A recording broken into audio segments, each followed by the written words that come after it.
Good morning, everyone. Morris and Stripe are up here in their chair. It's possible the doghouse with the heating pad is actually too warm now. It won't be long. Here in the next couple weeks, I'll cut it off. I probably need to look at the nighttime temps. Hi. Good morning, boys. Are you gonna meow at me? Hi, Morris. Hi. You're not quite as much a scaredy cat as you were. He goes, and I'm hungry in the morning, Mom. Hi, bud. Hi. I'm fixing to put it down. Are we walking? Let's walk.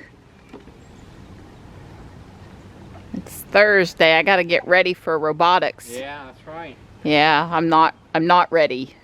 So instead of working on Legos this morning, I gotta work on robotic Legos. Yeah, well, those other stuff will be working too. I understand. There was a dense fog advisory until 9 a.m., but we must have not got the worst of it. I mean, it's a little hazy off in the distance, but no really reduced visibility. Yeah, the humidity's up significantly. Yeah, Mike said it was going to be, our weather guy said it was going to be warmer and not very comfortable, meaning it was going to be humid while it was warmer. Yeah, a precursor to summer. So, FedEx is coming today. Guess what he's bringing me? What's he bringing you? I think he's bringing me my Cybertruck. His remote controlled Cybertruck. Well, it's still my Cybertruck. Are you guys shorting out the walk today? This is as far as they got. Come on. I decided I'd talk about the gyro sensor today in robotics, and I've been working on getting ready to do that for about 3 hours now. I have avoided talking about the gyro sensor so far because it's hard and I get confused and the kids get confused and we never end up using it. It probably would be to our advantage if we would master it and use it, but it's hard. So I think I'm ready to go. I've got just a few minutes until Robotics Club starts, and I'll just give you a brief demo. So this sensor up here that has the arrows on it, that's the gyro sensor, and a little piece of code like this can tell it to go make a 90-degree turn. I have 90 hard-coded. Turn until you reach 90 degrees. And I'm going to press the little arrow and we're going to watch it turn 90 degrees. Now, if you notice it turned 90 degrees, that was kind of the point. The reason why it does that is that it actually stops turning at 90, but then there's still momentum in the motor, so it goes a little bit farther. So the lesson goes that you can power down the motor as you reach 90 degrees, and that's what this fanciness does. So at the very end, and I have a helper here now because I always have kitty helpers, right? I always have kitty helpers. You power down as you reach the end of your turn, however many degrees in this case we hard-coded, and it won't go past 90, and it certainly does much better. Let's get this wheel just a little straighter. It does much better at going the 90 degrees. Yeah, and you can see at the very end how slow it is.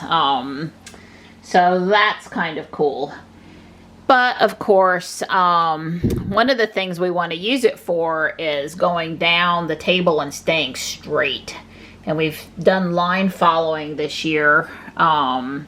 but it's helpful to use the gyro sensor to also be able to make the robot go straight. So if we run this piece of code, and I thought I was sending it the other way. No matter, let's try that one more time. Front of the robot, the red thing, Marianne. As it moves and you make it not go straight, you can do it one more time. It will re-straighten itself.